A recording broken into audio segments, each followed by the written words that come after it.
Okay, so I'm going to be speaking about the educational reform, the Peña's era.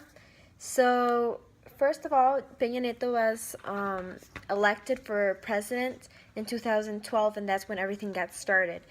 In that same year, he became with the educational reform, which was pretty much based on improving the quality of the education here in Mexico. They were gonna try to make like the education better, give all public schools like a better reputation. Um, in 2013, it was published, this reform, and it was made more official. There was three like laws that were made to like kind of enforce it, like secondary laws that were pretty much created for to modify the general law of education, to make more laws to for the teachers, and there was an exam that's going to be applied to the teachers to evaluate their education. During these months, there was a lot of strikes against the people that were passing these laws reforms, which is called the CNTE, which is Coordinadora Nacional de Trabajadores de la Educación. These were mostly in Ciudad de Mexico.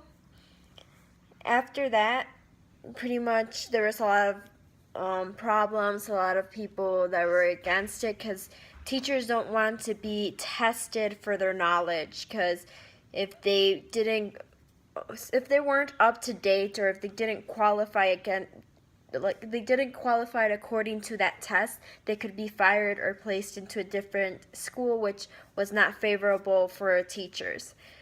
In 2015, there was another national strike, which was in Chiapas, in Ciudad de Mexico, and Coahuila, and a lot of places where they were just against this whole reform. They weren't all for it.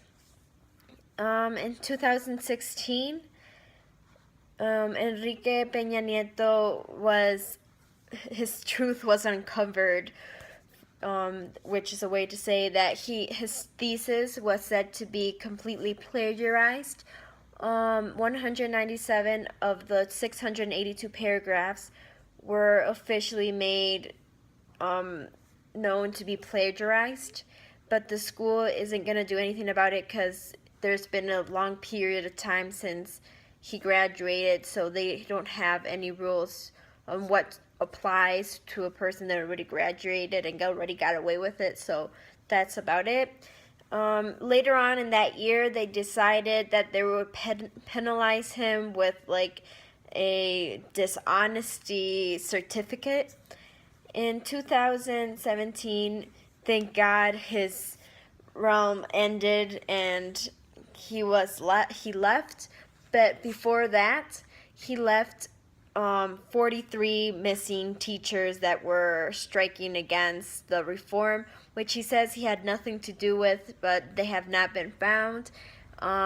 He apparently did everything he could to find them, but these teachers were completely against this, and it was bad. After this, everything was kind of quiet, mostly because people are feeling suppressed to this point. They don't want to get involved because they don't want to end up like other teachers. After this, in 2018, it seems to have calmed down. Everyone, they're going into the second phase of this reform, which is they've already kind of taken out the really bad teachers, the people that don't know anything. They're not helping the education of Mexico. We have raised the education a bit, where we raised 5%, have more literacy, and the public education isn't as bad as it used to be.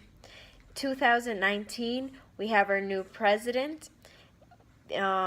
Since before, but he's barely starting to do something that involves the educational reform, which is that he is now he's making people pay for education so they can put more books into the public education and make the conditions a better place, which is offering them more pencils, notebooks, dry erase boards, markers, and all that. A lot of people are not agreeing to this due to public education should be free, but he thinks it's very necessary to make public education better.